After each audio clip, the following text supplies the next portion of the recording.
right. Hello, everyone. We're just going to get started in just a few minutes, so please bear with us.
All right.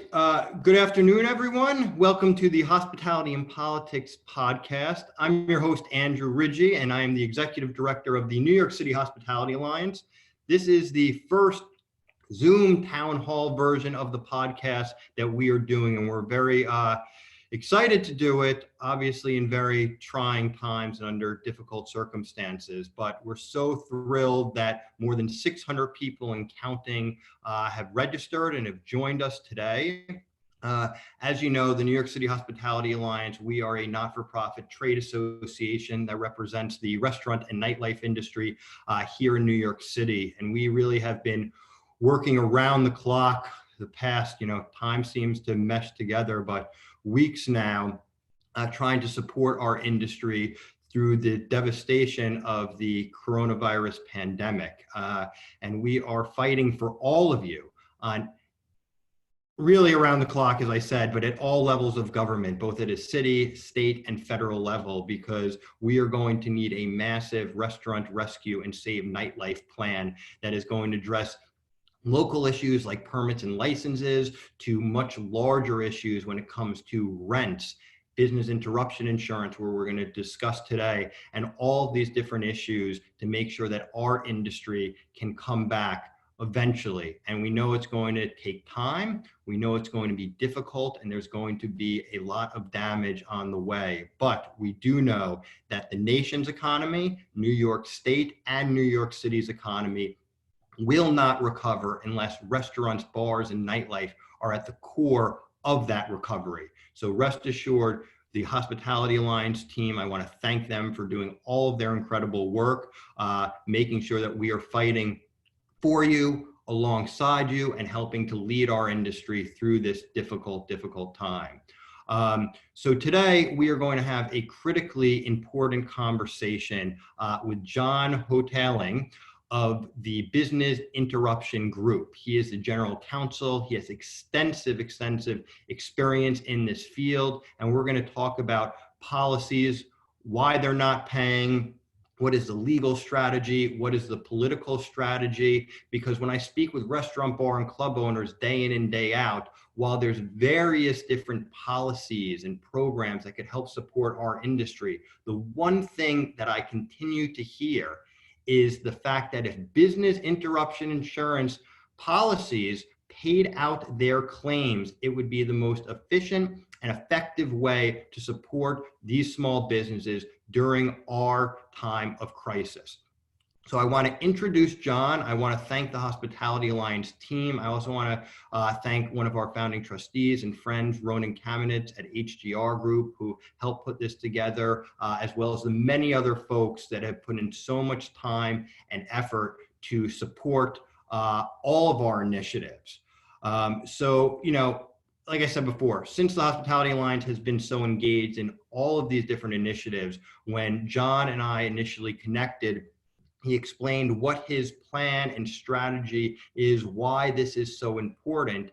And we are going to explore why the Hospitality Alliance has gotten involved, along with many other organizations, the James Beard Foundation, ROAR, and many other groups, to make sure that our industry's voice is heard at all levels of government, but really across sectors and within the public, to let them know that our industry is vital to the economic footprint and social landscape of the city. So what I want to do, and just set it up, John and I are going to speak for about 35, 40 minutes, give you a really good deep dive into the issue, into the strategy, and we'll probably answer a lot of your questions along the way. You will see, if you are logged into Zoom, which I presume you are, unless you're watching us on Facebook Live or one of the other channels, that there's a Q&A feature. Please submit your questions. We're going to leave some time at the end, and we'll do our best to get to as many of them. I'm not sure we're going to be able to answer individual specific policy questions on this call,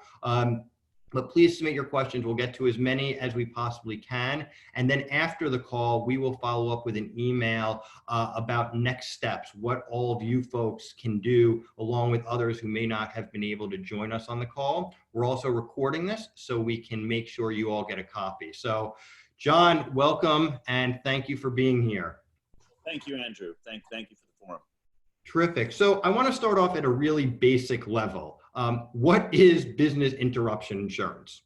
Yeah, so business interruption insurance is generally part of your property policy that many businesses have. Many businesses I see that have business interruption coverage have paid for it it covers just what it says, which is business interruption, when your business is interrupted. There are a lot of businesses out there, particularly the restaurant, hospitality, hotel industry, that are very labor intensive. So there's lots of employees that make up the business itself. And a lot of those businesses realize that if something were to happen and it would interrupt the business, for example, a civil authority shutdown, that it's not just like going and turning the lights out in a factory, walking out and walking back in and turning it up again, turning the lights on again. In those instances, there's lots of employees, there's lots of stuff. This is particularly important in the restaurant hospitality business because there's so many people. And so business interruption coverage is sold by insurance companies to say, if you pay into the pot, it's actually very expensive to do it.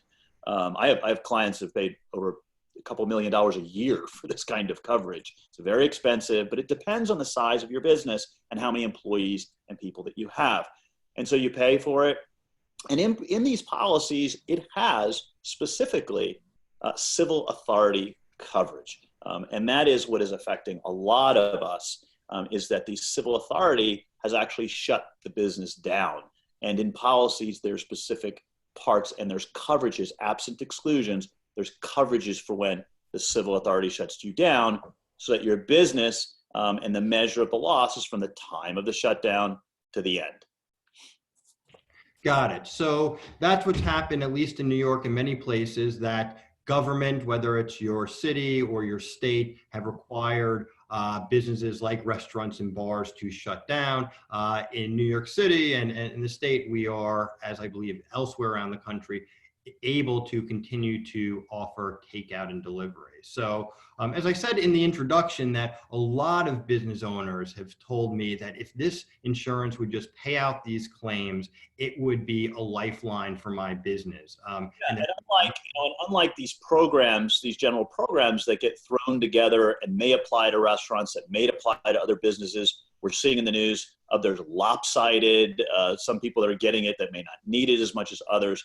The thing about the policies is when they're negotiated with the insurance companies and when they're paid, the business itself, they're not all the business interruption policies and benefits are the same.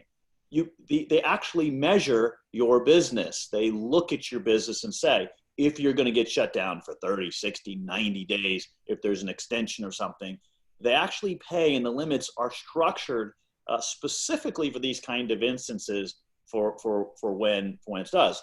The problem that we've had here is that the insurance industry, number one, is misrepresenting these policies to people. And they're just flat out, misrepresenting some of the policies. and they're not paying them as a result of that misrepresentation. Got it. So let's talk about the Business Interruption Group, or BIG as it's been called. What's the mission of the organization? Why did you come together, and what are you trying to achieve? So it's, I've experienced these insurance disasters. They're kind of, there's a documentary after work that I did for Superstorm Sandy that was called The Disaster After the Disaster. It is always, we come through troubled times, we buy insurance for troubled times. The problem is we rely upon that. We pay our premiums, we invest. We don't take all the money that we could. We leave some back in case of the proverbial rainy day or the things that were not expected. And what happens though is in these mass disasters, and I see this over and over again. I've been now at the tip of the spear, or if you look at it from the insurance perspective, I'm the center of the bullseye of all of these disasters over. You take a Katrina, BP oil spill, the various hurricanes, all the way, who affected a lot of New Yorkers and people in the tri-state area, Superstorm Sandy. The play is always the same that the industry uses. They see the disaster or the thing coming, and they prepare. And they don't prepare to pay.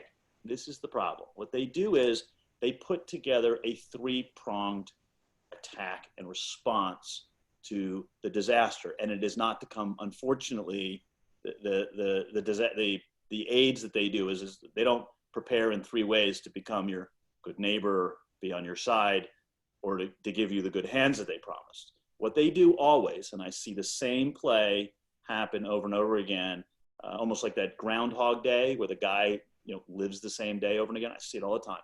And the first thing that they do is they speak to their brokers and their agents before the disaster happens, and they tell them things about the policies, and I often find that those things are intentionally inaccurate, and they get out and they get that out to the policyholders in advance of the loss to say, this dangerous thing is coming and you're not protected.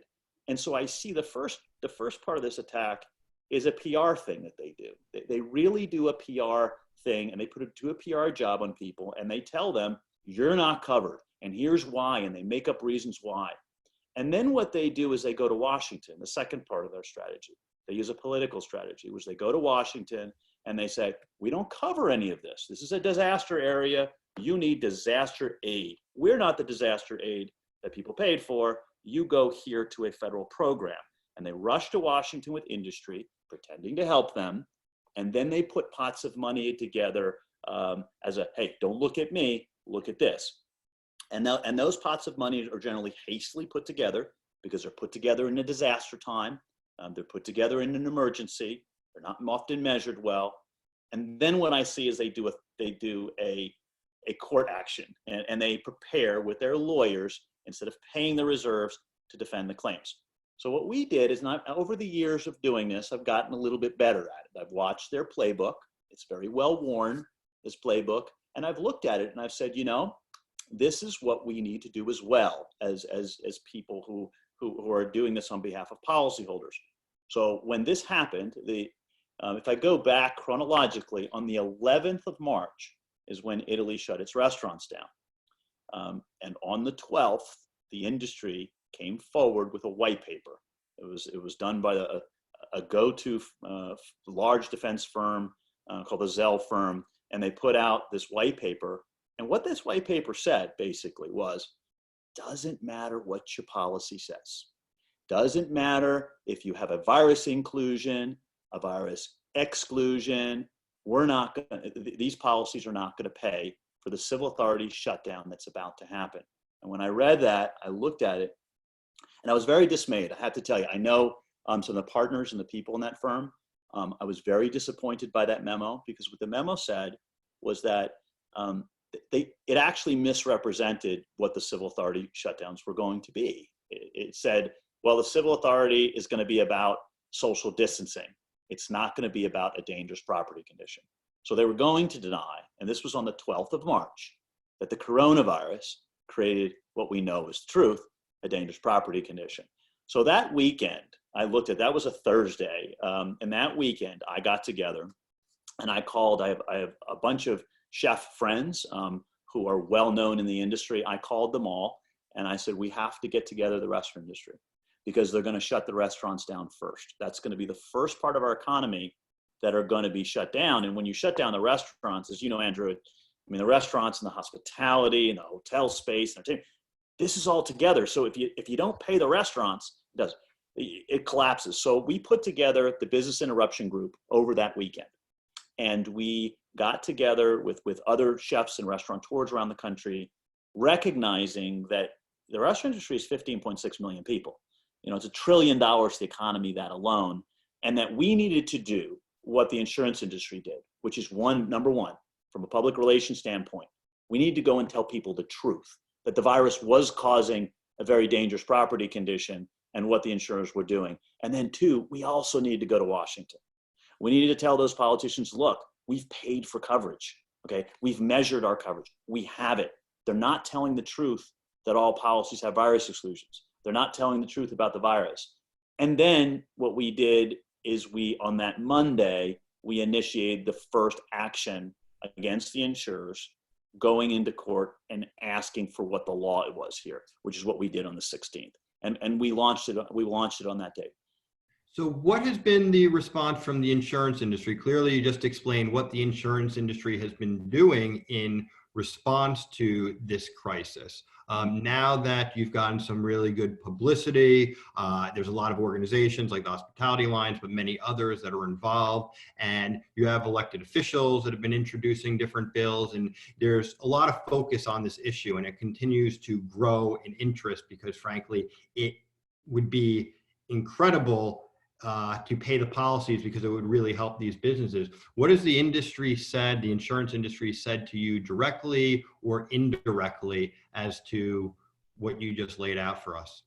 Well, what they did was exactly, this is kind of the Groundhog Day where I live the same day over and over again. I know what they're going to do. And they did exactly what I expected. They told people, they first went up publicly and they misrepresented. They did this on industry blogs. They did this on targeted lawyer blogs, things that they know that general counsels and other people and policyholders would read. And then they went into the press. And the first thing they did was just flat out lie. They just flat out lied. They just said virtually every policy has a virus exclusion. Every one has a pandemic exclusion, a virus exclusion, and none of it's covered. And it's just simply not true. So that's the first thing they did. The second thing they did is they ran to Washington. They got their lobbyists, which is they always do. They gear up. They get their very fancy lobbyists. They get crisis managers, and they run to Washington. And they go to Washington. They tell the politicians we don't cover it all. Okay. And then what they did, I found it interesting. They said, well, we only have now this much money, and the amount of money they had was shy of $1 trillion. Their number, and it's hard to tell them what they tell the truth. They have a vast interest in this number being small, but they put out there, they have $822 billion sitting in cash as reserves to pay claims. And they went to Washington and say, we only have $822 billion, and that's it to pay claims. I got calls from the media, the Wall Street Journal, the New York Times, and others says, oh my gosh, they only have $822 billion. And I thought, well, my goodness, I mean, the Titanic is sinking, right? I mean, the Titanic is sinking. And it's kind of like the captain going, well, I'm sorry, everybody. We may not have enough lifeboats, so we're not going to drop any of them. We're not going to drop the ones we have. We're not going to pay any. And basically what they've said is, effectively and constructively, we are going to take nearly $1 trillion of your money that is sitting in cash to pay your claims. They said they're not even paying claims that have virus inclusions in them. There are claims with pandemic coverage. They're paying nobody. They're paying nobody, and they're holding that money hostage, claiming they don't have enough money. Now, my response was, okay, if maybe you owe some policies and you don't owe others, but pay the ones you owe right now. Drop the lifeboats you have, and if you need more money, why don't you do what the airlines do, is to say we're an essential part of the economy and we need more money. So I want to go back to something because a couple of questions have come up on this point, saying that this was a civil authority or it was a government closure, but the virus did not cause a loss or physical damage to property. And a couple of people have mentioned that. So can you explain exactly, is this true? Is it not true? I also understand some mayors and governors may have put specific language in their executive orders when they required the closure, because that's a big issue. Obviously, if it's clearly exempt, but you're saying it's something different. What is it? So there's a lot of confusion by this. And the reason people are confused is that there's an intentional propaganda to confuse people on purpose about how the policies read. First off, there doesn't have to be contaminate. There's two parts to your policy. There's business interruption because you're contaminated. And then there's business interruption for a civil authority closure. Now, the civil authority closure does require in most policies that the civil authority the reason for the civil authority has to be because there's a present dangerous property condition in the area. Okay, that has to be the requirements for the trigger of your civil authority coverage. It doesn't have to be in your place, but let's say it's in Manhattan, on the island of Manhattan, there has to be a dangerous property condition. What the insurance industry is doing is pushing out and saying, well, there's not, where is the property damage? Where's the property loss? Where is any of this? And they know that the virus is causing a dangerous property condition in the area, and that is a coverage loss into most policies that don't have exclusions, and that triggers the civil authority coverage. So one of the things that many of the governments did, mine did in my state, Mayor de Blasio did, and across the nation, is they were informed that the insurance industry was going to misrepresent the orders themselves. And they were. We got notice from the insurance industries that the insurance industry was going to say, well, the civil authority orders are only about social distancing. That's what this white paper said. It's only about social distancing. It's only for a fear of a future thing, and such things are not covered. Those civil authorities are not at all going to be about a dangerous property condition presently in the area. Now, we know that wasn't true, and I was very vocal. I personally was very local to my government. I went to New York. I went to Atlanta. I went to Texas. I went all the way across the country to speak to as many people as I could to say, look, the insurance companies don't want you to warn about the dangers of the virus. They want to say it's only about social distancing, and they don't want to warn that it's getting on stuff and being dangerous. And they don't want to, I suspected that they would object to this. They don't want you to warn about that because that could trigger the policies. And what the World Health Organizations and what the civil authorities were doing was saying, no, these are the reasons for the orders. So many of the governments clarified that we are shutting things down, not just because of social distancing, but what the real danger of this is getting on stuff, causing a potential, to certain people, lethal condition to the stuff. And so many of the governments actually clarified that point. So it makes it very difficult for the insurance companies to deny. Got it. So you're saying that the virus basically sticks onto surfaces and others can, if they touch it, can get sick. Yeah, I mean, I'm not saying that the World Health Organization. No, yeah, absolutely. That's what. Yes, absolutely. The point is that the insurance industry has denied that. Now, it is interesting because the lobbyists and the lobbyists for the insurance industry initially went around and they actually criticized the wording of these orders. They're putting stuff in there that it's a dangerous property condition, and they actually objected. They actually objected to this language going into the orders. And I've had journalists that have asked me about that, and my response has been, if the insurance industry is going to deny and wants to deny the dangers of the virus, that it's creating a lethal property condition, and that's the reason for the civil authority orders in many cases. If they're going to deny that, it's morally bankrupt. I've used that word, and the industry has not liked that, but it's true. The idea that they actually deny and want to water down warnings to the public so that they don't have to pay, I find to be dangerous, and I find to be wrong. So all right. So, well, you explained kind of what the Business Interruption Group's position is, where the insurance industry stands at this point. Let's dive a little bit deeper. I understand that there was a call with President Trump, and he's commented on this issue, perhaps in some press conferences and elsewhere. Could you give us any insight into that, please? Sure. So the president, within a couple of weeks, the Business Interruption Group got a call from the president, and there was discussions about this. And the president, as he recognized this in his press conference afterwards.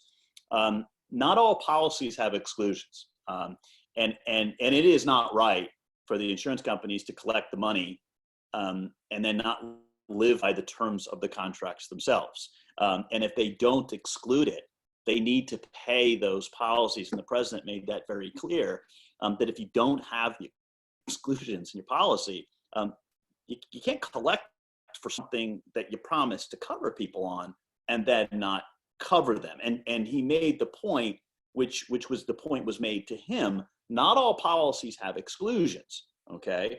And for the industry to lie about what their policies say it's just wrong. It's morally wrong for them to be able to do that. The president made that point, and the president said, we're not going to let you get away with it, which is to not live by the wording of your policies themselves.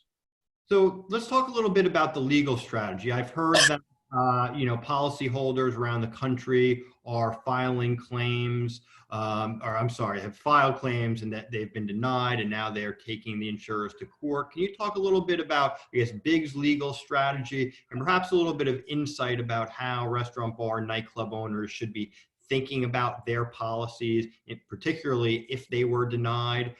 Is there a legal route, some sort of action or otherwise that they should take? Yes.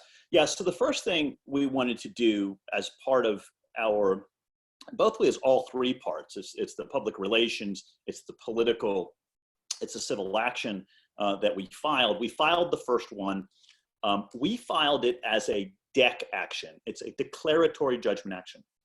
What that is, it's not the strategy here wasn't to file a big class action or a big thing and make a bunch of lawyers rich.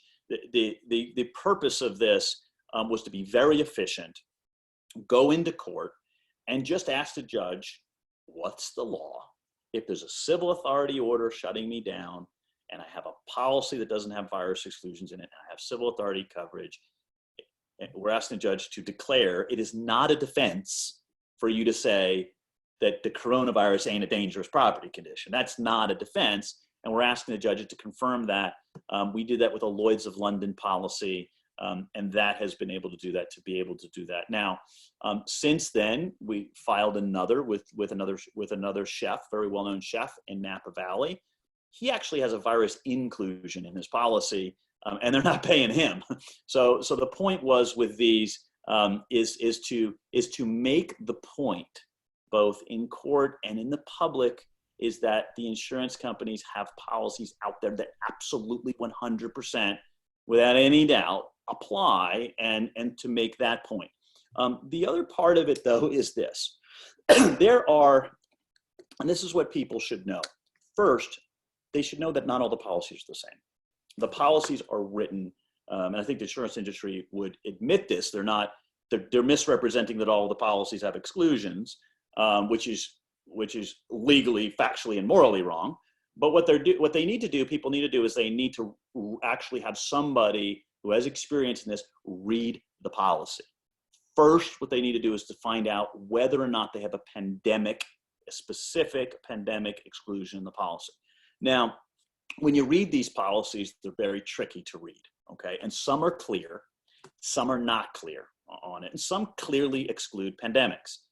I've looked at, my office has looked at nearly 400 of these in the past 6 weeks. Our legal teams have looked at them. We've only found 3 that have a pandemic exclusion, only 3. Now, what we have seen in many of the policies, and this is a lot of policies in New York, and this is going to be a fight for the courts, or it's going to be solved at the federal level. But the insurance companies intentionally in 2006, they wanted to exclude the pandemic of SARS that happened in 2003.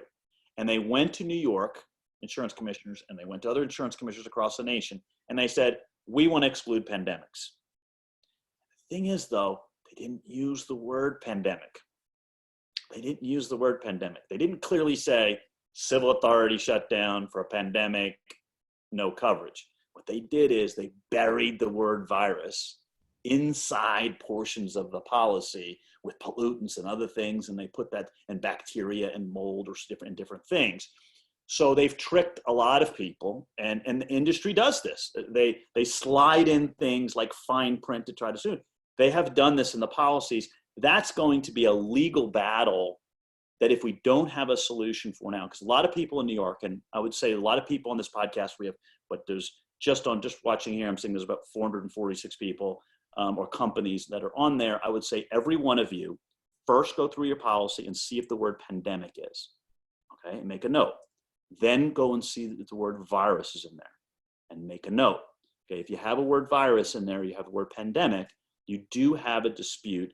There are also, though, policies in New York and around the country, many of them, that have no such exclusion, and there's no legitimate argument whatsoever that you're excluded. Now, what BIG is asking is looking at, and we're looking at the big picture, without any pun, is what's going to happen here. There are policies that clearly apply.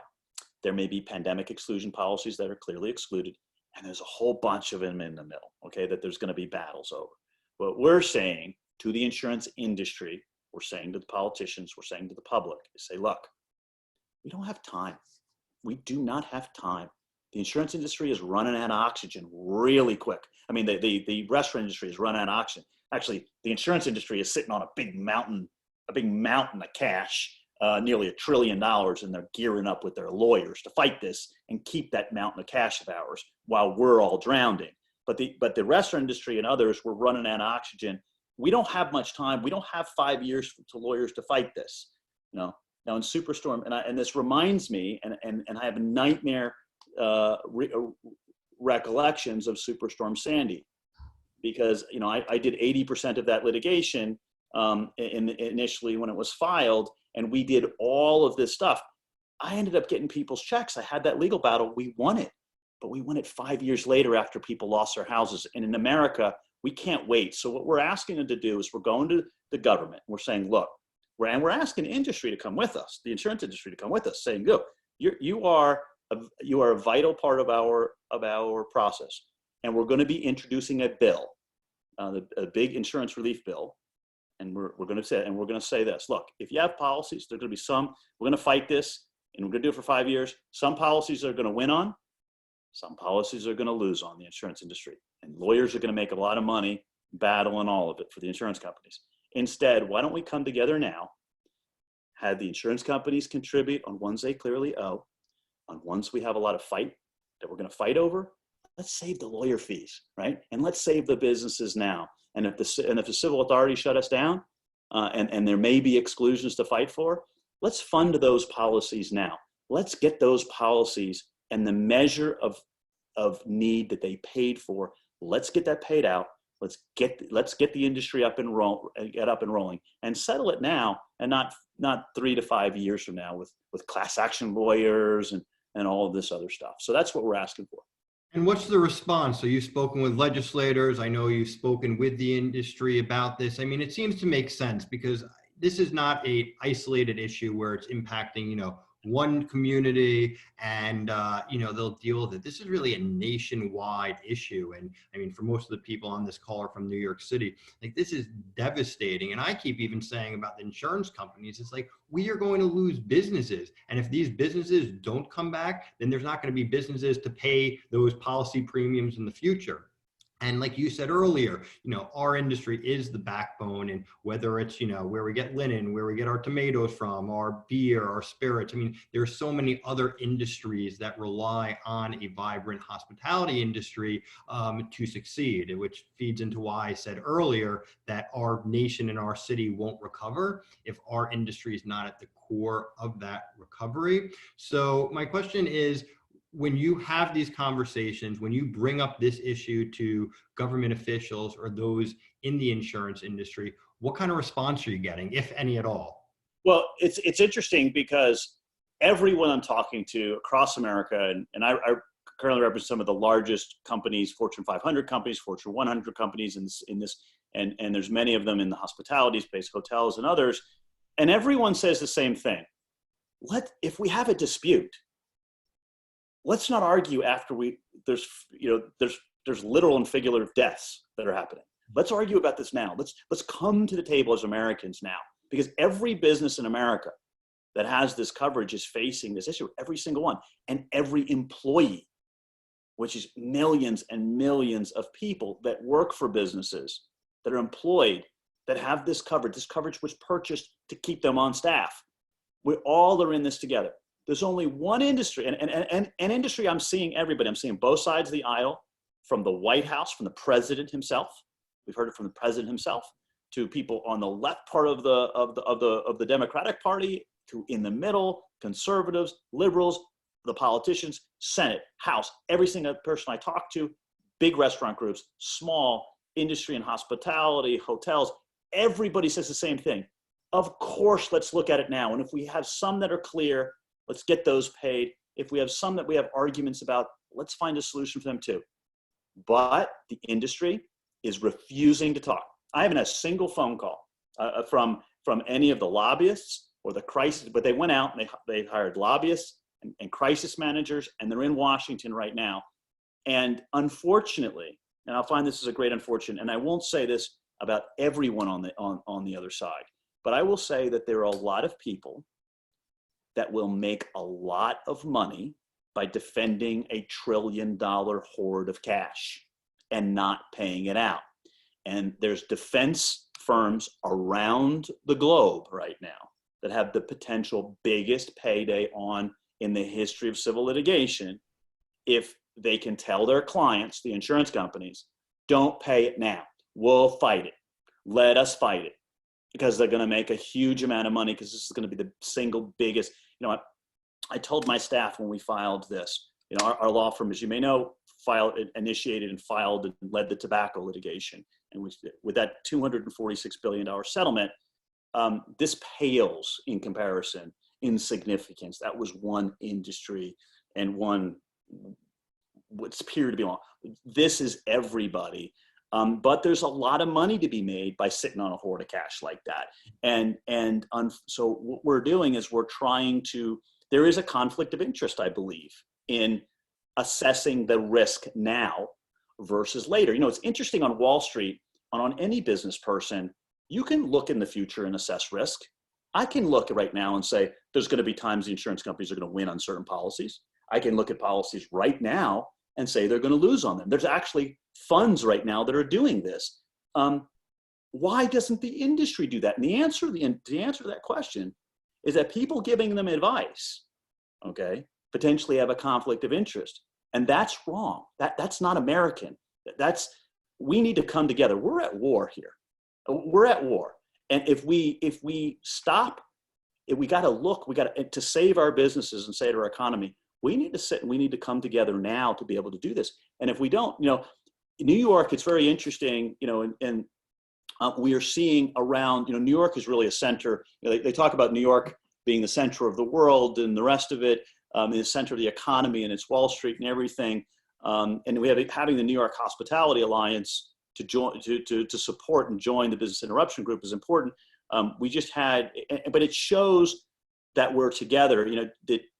Interestingly, in this last week, the Times Square Alliance has just joined the Business Interruption Group along with the New York Hospitality Alliance in supporting this Business Interruption Group initiative. And if you think of you mentioned this, Andrew, if you think of the economic impact, I have some numbers here which are just astonishing about just consider the area of Times Square, the hotel, hospitality things just around the Times Square. The Times Square Alliance gave me these figures. There's $100 billion of economic impact just around Times Square, 225,000 jobs just in that area, 50 billion of direct spending. It's the foundation of the, entertainment, the hospitality, the media in all of North America. I mean, it brings 50 million people come to New York in that Times Square thing every year. It has 130 million pedestrians annually. And you know what? You look at Times Square, it's blank. It looks like the apocalypse. I mean, it's a stark, and it's really symbolic of where we are with New York and this place. And you look at the Times Square and you see it done. In World War II, and we're really in a war, the Champs-Élysées in Paris was the symbol of the defeat, of a potential defeat there, that could have ended life as we know it in the stuff. But it was also, the Champs-Élysées was also the place of victory, of where we can do it. And I mean, having the Times Square Alliance, the New York Hospitality Alliance in there behind the Business Interruption Group initiative is very, very important. And it shows that this is all of us that need to come together. We're going to be announcing on Tuesday, the Business Interruption Group. We're going to start talking about the nonprofits. We're going to be talking about religious leaders that are coming together to join this initiative.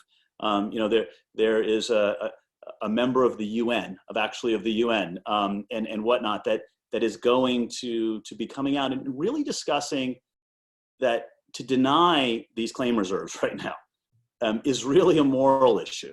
It is truly a moral imperative that when people have paid for the lifeline, when they've paid for those lifeboats, to not drop them, and to leverage them is really an immoral thing, and we can't afford it. We can't afford it. So this is excellent. So, obviously it's clear, as we've said multiple times, about, how critical the hospitality industry is in our overall, economy and, socialization of our communities. So, I'm pretty fond of saying, don't talk about it, be about it. So we listed out, what are all of the issues? So, if you were sitting down, if you had the U.S. Congress, the U.S. Senate, and the White House sitting at a table and said, John, we like the idea of paying out the business interruption claims. How are we going to do this? I presume we would need legislation. What would it look like? Because I'm just looking at some of the Q&A saying, oh, well, can the insurance industry afford to pay this out? What about the contracts that have a clear exclusion versus the ones that it's not clear? I mean, I think we can fight and fight and fight. And like you said, some of this stuff will be tied up in courts for years. What we need is immediate relief as soon, as possible. So right. What would be your solution to them? We hear they're working on a fourth stimulus later in the month, early May. What is your solution? What needs to happen? The first part of the solution to a problem is to acknowledge the truth, is to tell the truth and get to the truth, to understand the truth of the issue. The reality is we can't afford not to do nothing. We can't afford it. The industry, I see this all the time. Well, how are we going to afford it? We can't afford it. We only have nearly $1 trillion, and you don't pay anything. I mean, that's what not to do is to say, I only have $1 trillion, don't let me go broke. Well, they're breaking everybody, okay? So the first thing is to tell the truth and to demand the truth, that you're sitting on $1 trillion of our money that's reserved to pay us. If you don't have the money, then what the industry needs to do is to say, okay, I owe on some of this, I collected premiums, we got bonuses, we made profits for years. Oh, by the way, they collect over 600 to 700 billion a year extra in policy premiums for business interruptions. We can't, if the businesses fail, that money can't start coming back into it. We can't afford to have it fail and have all these businesses fail. So we have to do something. The oxygen is running out. And we can't play chicken with the economy anymore. So what we have to do is to say first, okay, let's look at. And what we've said to, and we have been at the table actually with the White House and with leaders in the House and Senate on both parties, and everybody seems to agree. Here's what needs to happen. First off, there is some things I think that may not work, and at least Business Interruption Group is very skeptical of, and that is legislation which may be unconstitutional to retroactively knock out and force these insurers And because to change, I'm very concerned that you can't change contracts retroactively between two parties. This is different. And on the industry side, I sort of agree. But we can tweak this. Those are very, very good. And I understand where they're going. You want to fund these policies. Here's how we can fund them in ways that would be fair, constitutional, and speedy, which is very important. Is to speed. Is we say the industry comes to the table and starts, number one, stops lying and starts telling the truth about the policies. There are certain policies that they owe. Now, it may be 20% of the policies they owe. It may be 40% of the policies they owe, but they have to contribute. Like sitting on $1 trillion of our cash, they got to contribute some of that. Okay, maybe. And so first is to figure out the amount of cash that they actually owe here. It's not right to say, I don't have enough money to pay my bills and therefore I don't owe you anything. It's the first to say that and to identify that piece. And then identify the ones where there's a question as to whether they owe, okay, that were businesses that were shut down by the government, and there's a question as to whether it is the responsibility of the insurance companies. And on those, what we can have is if the government shut you down and it's their responsibility and not the insurance company's responsibility on those portions, then the insurance companies can pay. Okay. They can pay the policies. All right. They can waive their exclusions. They can pay those policies and get reimbursement from the federal government on that. So that's what we're proposing is you pay the ones you owe, and on the ones we fight about, you can pay it because that's the efficient measure. This is the most efficient measure of getting money to policies, through the policies that were measured already. They were pre-measured. The business interruption was pre-measured for every company. So you pay those, and then you can get, if you didn't owe them or you have a good argument, then we can negotiate a reimbursement for the government for your claim expense and those payments. That will work. We've discussed right now, we're looking for other sponsors. We're discussing that with potential sponsors in the House and the Senate of that bill. So the Business Interruption Group has that drafted, that bill drafted, and we believe we can get that done. Now, if that's done, that is going to be the quickest and fairest way to get it. It's also going to acknowledge that it doesn't have to all be taxpayer money because we've paid into that system. So it's not all taxpayer money. It recognizes that we've paid for a portion of it. It recognizes what we need because it's already been pre-measured for our business. But most importantly, if the government funds the policies or helps with the policies or affects the policies to make it work, and the insurance companies contribute, then what happens is that people like you and I, we've already bargained for what our benefits are, and we retain that first party right. Under first party rights around the nation, the insurance industry has to pay you in 30 or 60 days exactly what you bargained for your lifeboat, for your coverage under those policies. And you're not beholden to some federal fund and claims managers that have any immunity. They have fiduciary obligations to you to pay you and pay you on time. That's the most efficient way for it to work. All right. So basically, in short, it's the policies that you believe the insurers clearly owe. They need to pay them out. Those that, there may be a gray area. We come together and figure out they pay out part. And then at the end of the day, the federal government needs to step up. And it's basically fair to say almost using the insurance companies as a vehicle to get money to the policyholders, because they're spending obviously billions and billions of dollars now kind of redirecting some of this federal funding through the insurers because they have a structure or system in place. Yeah, right now, I mean, this is what the insurance company always wants to do is like, don't look at our $1 trillion hoard of cash. We're sitting on it like Smog the Dragon. Don't look at me. Look over here. Look at the taxpayer pot of money. And that taxpayer pot of money has been put together. Everybody, I bet you every single person on here believes that federal pots of money are always done in ways that don't work the way you think it should and shouldn't be fair and aren't measured properly. I have not met a single person that has either benefited or not benefited, especially the restaurant industry, that has said that's fair. And the reason is because it's put together very hastily. It's put together on stuff. It's not measured.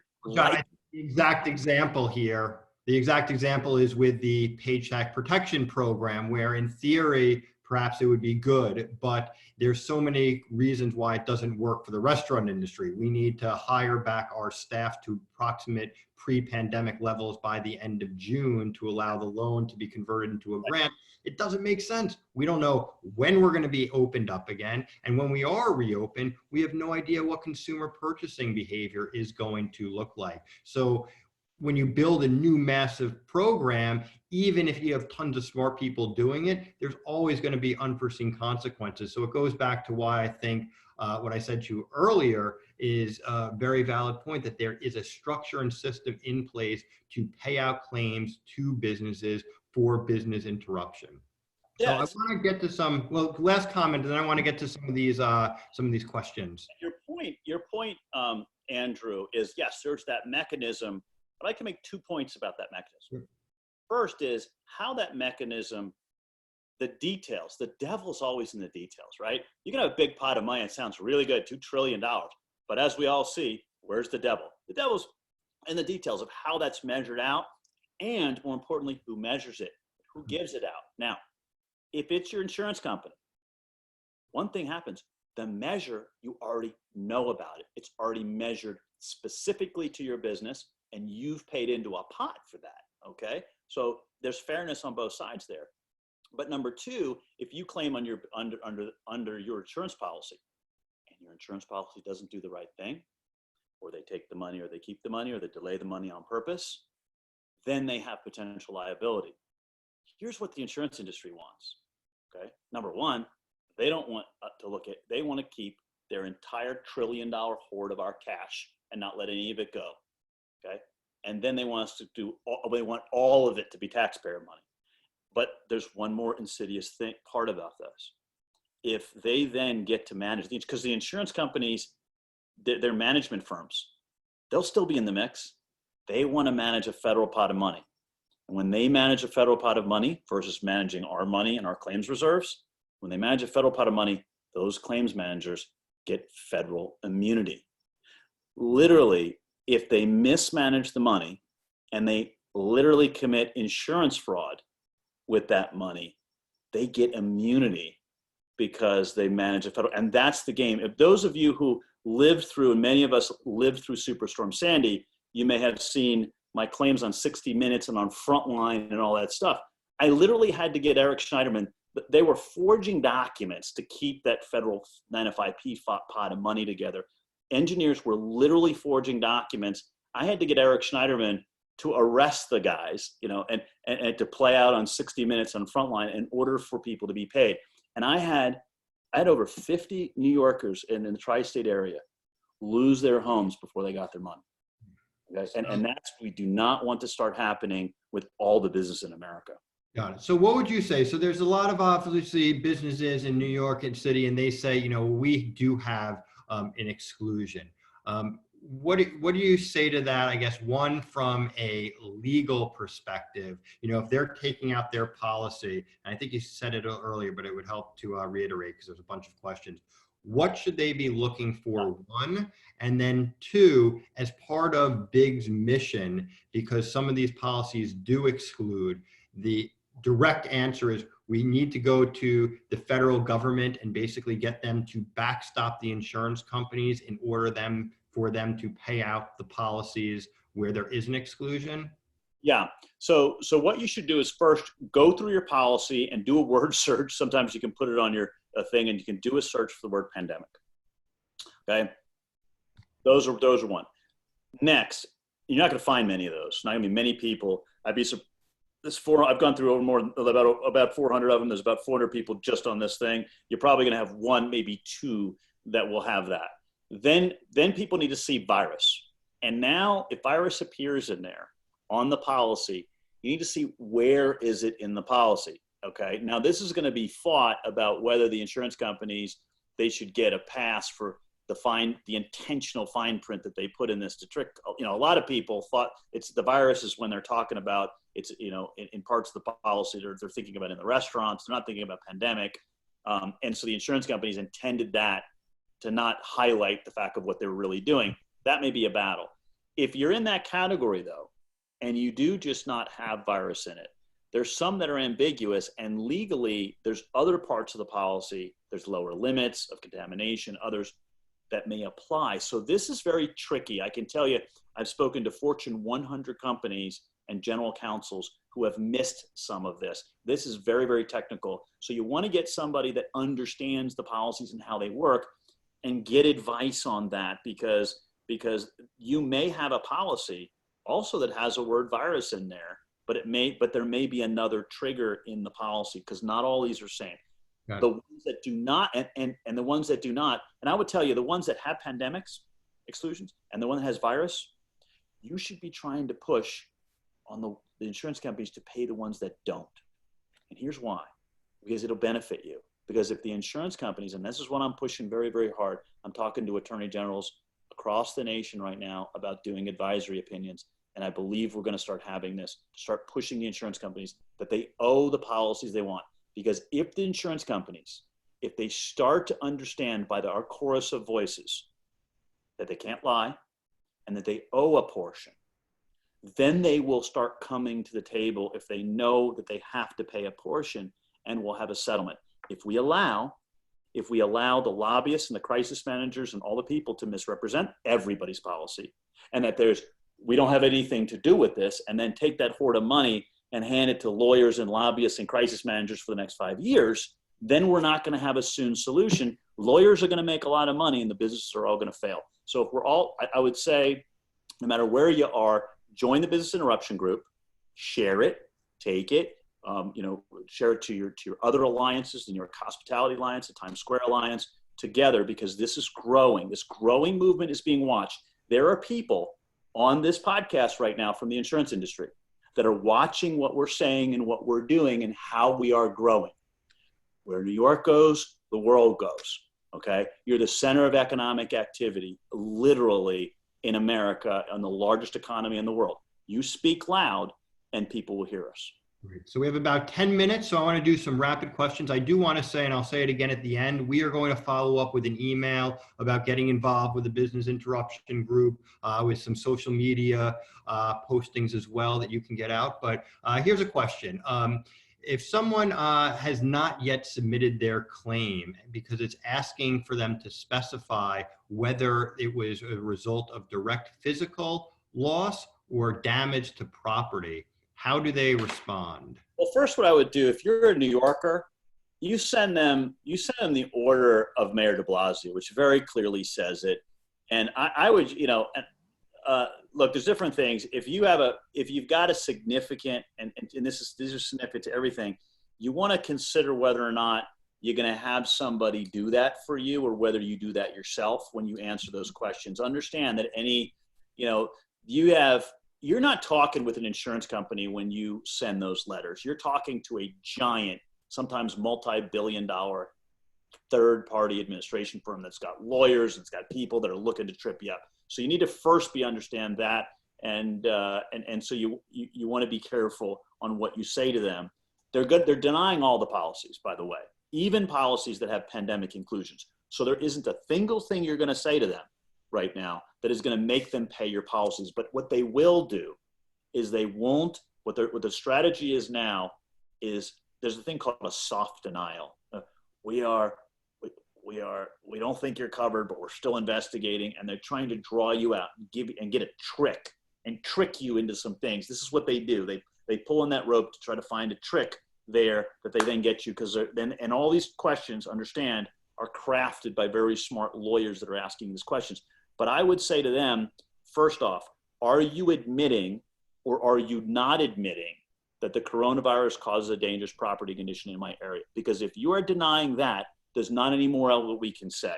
I would first tell them that, and I would send to them, do you agree with my mayor? And you can highlight the portion that says that the coronavirus causes it. Do you agree with this? Now, interestingly, and I'm glad you brought that up, interestingly, the Pennsylvania Supreme Court just a few days ago decided this issue, that the coronavirus causes a dangerous property condition. You can also cite that as well. You can, and if you need any of these things, you can request them on the Business Interruption website you can go, and we can send you these civil authority orders. We can send you these things to send to your insurance companies. But cite them that first, because if they're going to deny that and make them answer that question, if they're going to deny that it causes dangerous property condition, there's no more to talk about. They have lost their moral authority, and they're not going to pay you no matter what you say. So insurance is often regulated at the state level. So what can state regulators do, both from an agency level, from an elected official level, and even from like the attorneys general? What can they do, if anything, to help in this cause? So first off, the attorney general of any state can speak to what the law is, okay? Like we're asking a court to do it. I can guarantee you the insurance companies are going to try to delay what we filed because they know we're right. And they know, to those insurance people that are on here, if you're on there, I challenge you. If you're right about this issue, come into court and let's put it before a judge. Don't delay it. What I think you're going to do, I think you're going to delay it. But here's the thing. If I'm right and they do delay it, and they will try to delay what they're wrong about, an attorney general can issue an opinion. The attorney general of New York can issue an opinion today, later today, that says, I believe this is what the law is. And we've actually, the Business Interruption Group has requested this of the New York Attorney General and attorney generals across the country. We've said, Attorney General, you can give an advisory opinion, and please do, because at least on these policies, it's not a defense for them to say the coronavirus doesn't cause property damage or dangerous condition. And this is the issue that we've got here. And they can cite the order. So if that happens, then I think it's going to bring these insurers to the table to start telling the truth. And then once you start telling the truth, we can start having a solution. So I would ask everybody in the Business Interruption Group, everybody on here, you can send a message to the Attorney General. Now, the insurance commissioner can also do that. I have reached out to a couple insurance commissioners, but not as many as attorney generals. And the hard reality is that the insurance commissioners work very, very, very closely with the insurance industry, very, very closely. And it is, and many of them are from the industry. And so I will say this, that if you're on that, if you feel that you're kind of on that side, then there's confirmation bias, that when someone says something, you want to believe it. So we often, with insurance commissioners, we speak to them. We hope that they can do that. The insurance commissioner of New York can do that now. But if the attorney general of New York speaks, the insurance commissioner really needs to listen. And I think the insurance commissioner, you have a very, very good insurance commissioner, as there are many across the nation, and also needs to be advised of this issue. It is not a defense for anyone to say that the coronavirus does not cause a dangerous property condition, or that the cleanup is a loss to property or a delay that's lost to property. It is no defense. And you know what? The insurance industry knows this is a BS argument, and they need to stop it, and they need to drop the lifeboats that we have. So I would ask everybody, you can reach out to the Attorney General's office. You can start sending emails saying that you support. We want to hear what the Attorney General has to say in this issue, because they can. Now, it's not going to be a force of law when they do that, but it is something that is going to be persuasive. So I mentioned earlier, a lot of restaurants, while they were closed for in-restaurant dining, they were still permitted to do takeout and delivery, and some have opted for that. How does a business interruption policy pay out, or what's the impact if you were still operating in limited capacity and you're just not fully cut down? Measure as it works the way you would think it works, the way it would fairly work. It's a measure of what your damage is. The civil authority is preventing physical access to certain parts of your restaurant, which is your dining room, and it's allowing you to have other places. So it's a measure of what your damage is. It doesn't change it. Okay. And someone was just asking the difference between a pandemic exclusion and a virus exclusion. Yeah. So the president said this to our group, and he said this also in the press. He says, you know what? I looked for the word pandemic, and I'm just not seeing them, many of these policies with the word pandemic in there. And it is a very, very valid point, because, I've looked at some of the history of how the insurance industries got these things in here with these insurance commissioners. Look, they know how to spell pandemic. The insurance industry knows how to spell it. You know, according to them, we can't insure pandemics. We can't insure pandemics. We can't. Listen to their lobbyists. It's in his mouth all the time. Pandemic, pandemic, pandemic, pandemic. His crisis managers. Pandemic, pandemic, pandemic. They know how to say it. They know how to exclude it. They didn't use the word on purpose. Now, there's going to be, and I have said this to defense counsel. There could be a very, there are fights that are fair, that are valid. There's an honest difference of opinion as to whether or not that's going to hold up in the courts. Is the fact that they didn't use the word pandemic and slid this by and didn't make it clear intentionally. Are they gonna get rewarded for that or not? It's interesting when they talk about the policies, they often go back to, but we couldn't afford it. And it's like, well, you know what? Not being able to afford an obligation and making one are two very different things. And to blend those, the only people that blend, they can't afford to pay you with whether they owe you, are people that are not being very, I can't afford to pay you. Everybody that can't afford to pay you says, oh, they make an excuse not to pay you. No, let's divide those things and let's say, I can't afford to pay, or it's not to pay. Now, I keep hearing the thing, well, we knew we couldn't insure pandemics. Well, guess what? No, there's pandemic and virus inclusions. It's just a matter of how much that they collected and they got paid. So that issue is something that's going to be out there, and that's the battle. And that's why what I'm saying is, let's go and bring these issues now, and let's talk with the government and business. And look, the government shutting us down. I mean, that's the government what's doing this to businesses, and either they maybe have some responsibility. But look, if we don't do anything, if you just take the restaurant industry, just collapse the restaurant industry and see what happens. Okay. I mean, they're worried about their $1 trillion. The restaurant industry contributes way more than $1 trillion to the economy. And the insurance industry is not even a tenth of that as to the economy. So we need to figure this out, because as you said, Andrew, we don't do something here, we're going to have a bigger problem. Yeah. So a restaurant files a claim with their insurance company.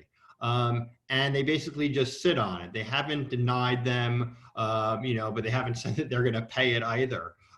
Should the business be pushing to try to get a denial, or obviously that's not what they want, but what should they do? Should they wait and just see what happens, or is there some action they should take that will help them? Look, I don't want to, I've been doing this enough. I've been doing this enough to not want to see legal battles. Okay. I am trying desperately. I've been asked, by the way, to join class actions and partner and do this. Oh, John, you led this, you're doing this, you're in the mix, you've been doing this for years. Join us in this big class action. And I've told all those lawyers, no, I don't want, this big slice of this thing. So I don't want this to be a lawyer thing. And the thing is that I'm trying to do things to solve it now.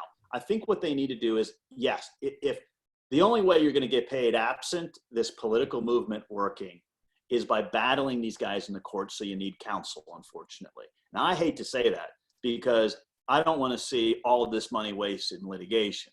All right. But you're going to need counsel, I think. Now, one thing I will tell you, when you do look for counsel, is if there is a soon-term political solution here, and what the lawyer is doing for you is just managing the claims process, and that's a whole another battle. Once they decide whether they have to pay, is how much do they pay you, and that becomes the battle. That is a very, very different risk for the lawyer than it is if they've got a battle. And so you should be talking to counsel about that. I would be very careful of doing hourly fees with people or giving them retainers, because this is high risk business. Okay. But I'm hopeful that, I think what people should also do, is importantly, is get involved with the Business Interruption Group, which is a nonprofit movement, which is to try to get Washington to fund the policies and the insurance company to participate in that funding. Because if we have that, then there's going to be a solution in time before the businesses collapse. Because otherwise, people are going to have their claims after their businesses are gone, unfortunately. So I'm not sure if you would know this, but obviously there's the PPP. Some local, jurisdictions have different types of programs that have paid out money to businesses. If someone received money from the PPP, and this initiative proved successful, and the insurance companies paid out claims, the federal government stepped in and supported this whole process, would taking money from the PPP or one of these other loans somehow disqualify you from then getting money from the insurers? It should not. It should not. And everyone should oppose that, because this is what the insurance companies do all the time. They did this in Superstorm Sandy to everybody. They go and they say, taxpayer money over here. And you know what? The taxpayer money, they don't want their money used, and they want to push people this way so that they don't be able to take the money that they and the reserves that they paid for. They're not getting the reserves. And it, by the way, understand it. The reserves are your money, right? It ain't the insurance company's money. It's your money that is reserved for your claim. It ain't theirs. It ain't that stuff. Okay. If there's not enough in the reserve account, that's what we should be filling up, not a federal pot of money from taxpayer stuff. Okay. And that's because your rights and the differences are going to be very important. I would also counsel people this, because the disaster funds are so always messed up. If you looked at New York Rising, look at the SBA loans after Superstorm Sandy, it's always the same. People forget that they've reserved money into an account over here that they're owed. The anger and the upsetment now grows with this. And the insurance companies love this because they keep saying, fix the program, fix the program. You're right, fix the program, fix the program. Don't look over here, ladies and gentlemen. Don't look over here like it's a magic trick, diversion of attention. And that should be different because you got a better shot, you have more of a fair shot, you have a quicker shot. It doesn't need to be long-term litigation. My hope is that my efforts cut out a lot of the legal fees. I'm trying to cut out hundreds of billions of legal fees and battles by going to court and begging. Most of my time and most of my day is not with the few clients that we retained, but it's on this initiative. And I'm getting questions going, oh God, why aren't you just being a lawyer and doing this stuff? And it's because I no longer want to give people checks after it's all over, and a long legal battle is going to be disastrous. Right. Well, this is obviously a big political, action that would have to occur. And I know everyone is fighting really hard for this.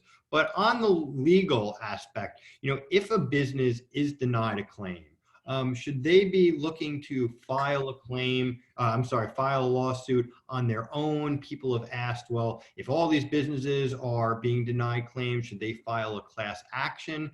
Can you talk a little bit about what people should consider just while we're kind of in this limbo period, because we have no idea if the federal government is going to step in and help here? I'm asked this a lot, I guess, because we started the tobacco litigation. My founder kind of invented this class action stuff, and I got a picture above my desk over here of Wendell. So sorry, Wendell, on this, but class actions is not the device, okay? Class actions are going to make lawyers rich. I'm sorry to say. It's going to take a long time. Class actions take a long time to get certified. And the problem with this is everybody's claim is different. It's not like the claim that we had against tobacco where all the evidence of their wrongdoing were in their drawers and we had to do it. In a first-party claim, and a lot of lawyers don't understand this, a first-party claim, the evidence is in your drawers. It's in your file cabinets, not in somebody else's. So there's nothing for the class action-y lawyers to do on that instance. And so no on a class action, and you're going to be one of them. And I don't think those things are going to be certified. I'm going to personally fight that because I think that's wrong and an inefficient way to do it. If we got to go down that way, that is not that. I'm sorry to say, I think it's a money grab that's going on with lawyers. And I think it's not the right way to do it. Now, some people are just honestly have the thing that they mistakenly think that's going to be more efficient. It ain't. Okay. What is going to be efficient, what should be, is making your own claim properly. So people understand the way first party claims work. You don't necessarily have to file a lawsuit to pursue it with the insurance company. They should be making claims packages or having somebody help them make claims package they can do right now of what their economic loss is, looking at their policy, and it's good to get help with that because there's lots of ways to make sure that you're maximizing the rights that you have under that policy and submitting that claim to the insurance company. And they shouldn't wait. That kind of thing can be done now, and that can help set claims reserves. If you wait a long period of time, you can also do that. As far as I think retaining counsel is important. If you do it on the right contingency that works for you, that makes a difference as to how long that the attorney works on it. The other thing is, I would say, is that whether or not you have your lawyer file the cases. I have seen cases that have been filed right now. I don't know that you need to do. There are different strategic things that are going on right now with stuff that's happened. I have seen lawyers take my stuff that I filed, and they filed stuff quickly, and stuff, and have filed it to get attention or whatever, and they haven't done it strategically. And if you do that, the insurance companies can bounce on the claims. They've already started to do this on claims that are not filed strategically, or not filed in the right ones, or messed up, not citing the right thing order. So you got to be careful of filing stuff. I can tell you, we're fighting on the front lines of this, not as a class action. I'm not doing it as a class action, but I'm doing some of these stuff, and I'm doing a lot of stuff pro bono to get law established. And we get law, and we're working hard with the courts to get law established for everybody here on this call and everybody in America. And it isn't necessary to get a class action things to do that. So that's what I would say to everybody to do, is start getting your economics and stuff together, of what your losses are and whatnot. Now, for those that say, oh my God, we're going to have legislation, it's going to take so long, and it's all this kind of stuff, let me give you hope here. And one analogy I can give you to here is my work on the front lines of the BP oil spill. During the time of the BP oil spill, there wasn't a choice to find a solution. You couldn't wait. I mean, restaurants and the rest of the stuff, the oil was destroying all the stuff in our area here. I living here in New Orleans, and it was destroying us, and we couldn't wait for solutions. And there was a period of time when you cannot wait for solutions, that you've got to be able to gather the will and the checkbook's open to find a solution. For right now, we are in that place. And I would say this to the insurance executives that are on here. I would say, ladies and gentlemen of the insurance industry, okay, listen, the checkbook's open right now for us to find a solution. And instead, if you hold that money and you give that money to your lawyers, and you fight this thing for 5 years, and you destroy the rest of the people that are on this call, there ain't going to be the businesses and stuff left. That what needs to happen is we can have the will right now, and we can do something right now. We can go to Washington right now together. You can tell the truth about the things that you owe. Okay, you can tell the truth and not lie through the lawyers about the ones that you owe, and those we can have the will to do stuff. I'll tell you, Andrew, we have gotten support from all parts of the aisle. But we need to be clear. We got to stop the gaslighting, and we have to be clear about what we want. And we can do this together. The New York Hospitality Alliance, Times Square Alliance, the Business Interruption Group, and all of the thousands of businesses that have joined all over America. We can do this, but we need to act fast because time's running out. So listen, I have a few more questions. We have about 5 minutes, so try to be as rapid fire here as possible. One, we are still in the midst of this pandemic. Businesses are closed. We don't know when we're going to be able to reopen. How do you determine what your claim is? So if I'm a restaurateur, like, how do I file a claim and know what the amount is? Yeah. So let me give it, and this disclaimer should apply to everything I've said before and everything I've said now. I can't give you legal advice specifically about your claim. This is general opinion stuff. There's ethical rules and whatnot of giving. I can't give advice to individual people and the rest. This is general. You need to speak with your local counsel and other things. Lawyers can talk to you individually and stuff about your stuff. So this is just with that disclaimer. What they should be doing is, you got to read the policy. Now, reading these policies are real, they can be real difficult. And sometimes they're difficult on purpose, by the way. As I described, sometimes it's difficult on purpose. But you need to look at what your limits and stuff are, important. And you need to understand that you just don't put a claim in. You need to look at your policy first, because there may be ways to interpret things one way or the other. And the other people that you're getting the blocks from, what they're doing is they're experts in minimizing claims. That's what these companies do. They're big, giant companies. So when they solicit questions from you, they are intentionally trying to put those questions into blocks of exclusions. They're specifically drawing out a question to put it in an exclusion box. You need to be careful, really understanding the words of your contract, that you need to do the same thing that they do. Now, I recommend to get the same, you need to get this, it's hard because our policy premiums are going to pay the people that are adverse to us, and they sit in that big claims reserve pot, and they pay all those people to minimize our pots of money. And many policies don't have claim expense for us to be able to have the same expertise, which is what the terrible part of this situation is, when they intentionally leverage you in disasters like this. But you need to read your policies and see and understand when they're asking you questions. Those are not innocent questions that they're asking you to just get more information. They're trying to get information to put it in blocks of exclusion. So I'd be careful. So what happened if an insurance company contacted a restaurant and they asked if there was physical property damage, and someone said there was no physical property damage because they had not yet listened to this conversation? Yeah. Can you kind of go back and change that, or are they just stuck on what they said the first time? Look, there's all kinds of, and this is, I mean, you got to understand, there has been a month of preparation for this to come on how they were going to draft questions. And I got to tell you, after these civil authority orders, I'm seeing the questions. They're changing the questions to be, there's a wonderful, Woody Allen movie in New York where the guy and the girl are talking, and there's subtitles, or what are they really saying to each other? And that's really what's going on here. That's what's happening in these things. But I wouldn't worry too much. I would just be careful from here on out. I would be careful of that and understand that you don't have to have a dangerous property condition in your place. Mayor de Blasio recognized it was a dangerous property condition in Manhattan. And these insurance companies, I've told them, and I'll address the insurance guys again on the phone here. You guys come in and you deny that there's coronavirus, a dangerous property condition in Manhattan, and we're may have the same problem we had in Superstorm Sandy, where we have to call the authorities, because that ain't going to be true. There is a dangerous condition in Manhattan, okay, and that's what they need to say, and that's what's necessary for the civil authorities coverage to kick in absent a clearance. All right, so we'll get to just a couple more really quick. So if your policy doesn't have a virus or pandemic exclusion, is it worth continuing to fight? Yeah, absolutely. I mean, if you don't have a virus exclusion, I haven't seen a policy.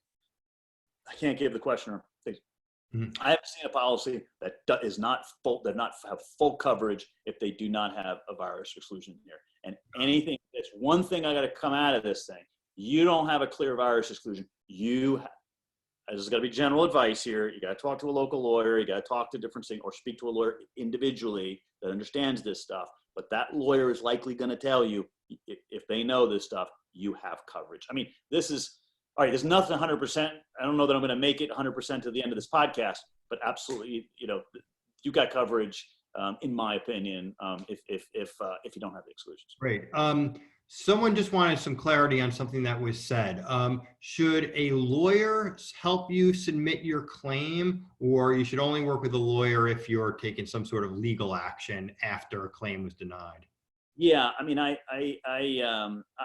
spent a lot of my life trying to cut out lawyers in this process. But I got to tell you, this is a situation where you got lawyers on the other side. Understand this. You got lawyers on the other side of your claim. You don't see them, but they're doing it trying to mess you over, okay?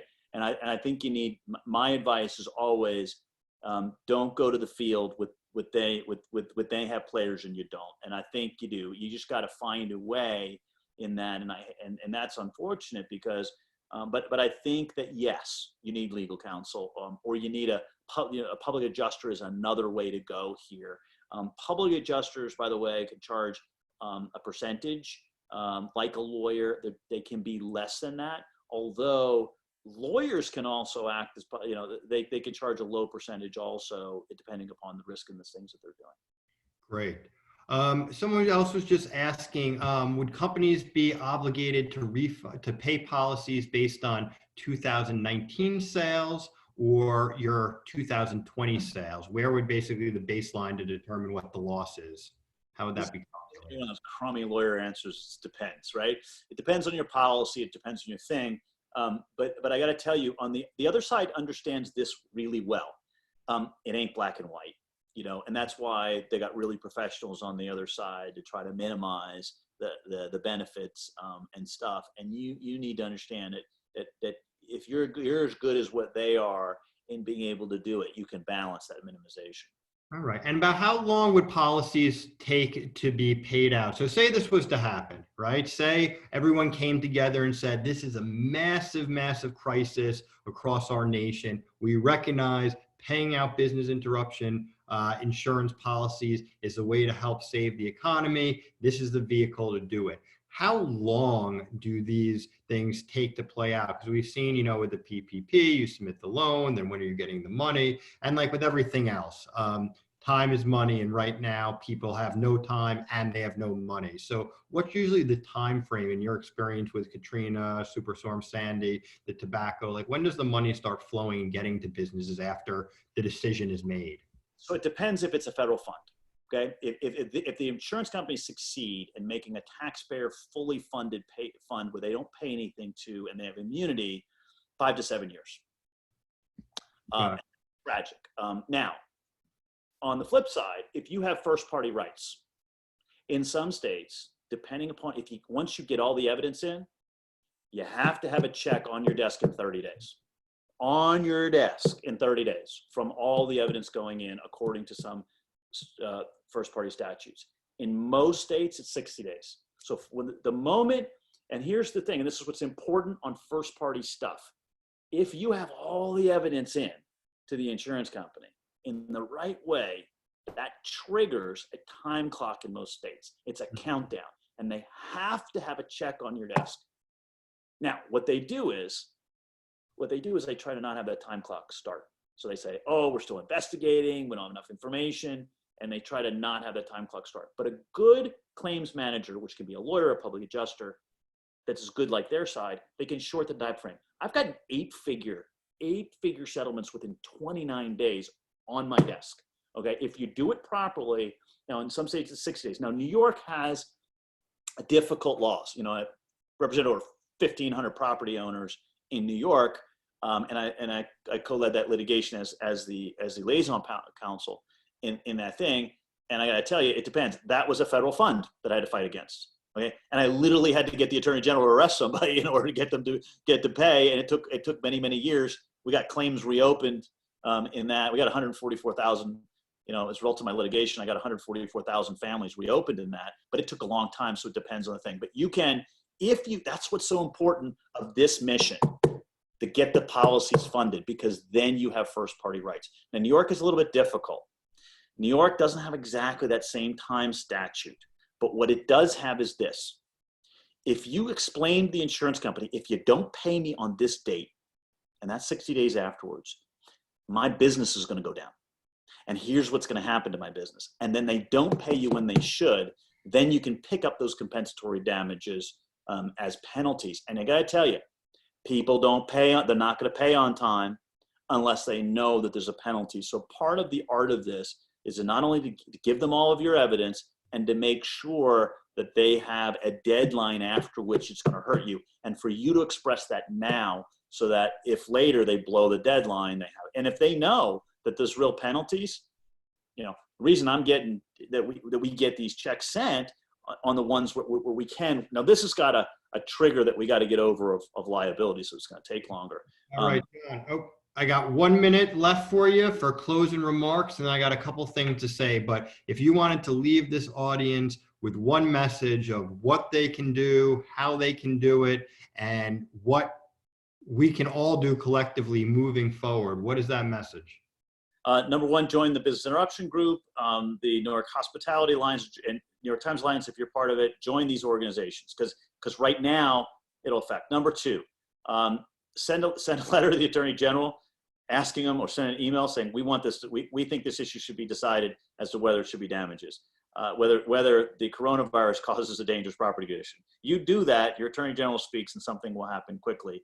And then number three, we're going to come out with this bill that's going to be a funding bill, and we're going to ask you. We're going to send all. If you're on here, we're going to say, hey, just get your elected officials and support that. And you support. And I'm going to be giving it a 4.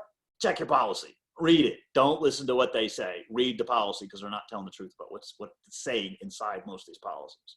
John Houghtaling, Business Interruption Group. I want to thank you for joining us today. I appreciate your work on behalf of so many. To all of you, like I've said, the whole New York City Hospitality Alliance team, they've just been incredible. I've been going around the clock, and the amount of support they provided me, which allows us to provide the industry support, is phenomenal. We know this is such a trying time right now. There are so many just uncertainties and unanswered questions.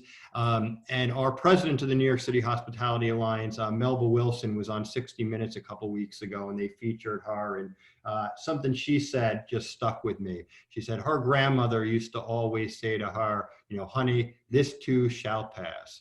And there's going to be damage on the way, but this too shall pass. And if we can work collectively as an industry, through groups like the Hospitality Alliance and many of the other groups like BIG and other groups that are newly formed or that have been around for years, you know, marching with one singular voice, we have incredible power. We have more power than we ever have had in the past. And I always said, elected officials always love to say, we must support our local restaurant, our neighborhood pub. Mom and pop businesses are the backbone, the fabric of our neighborhoods.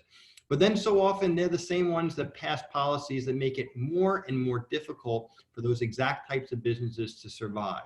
Well, I'll say that I think and truly believe the times have changed.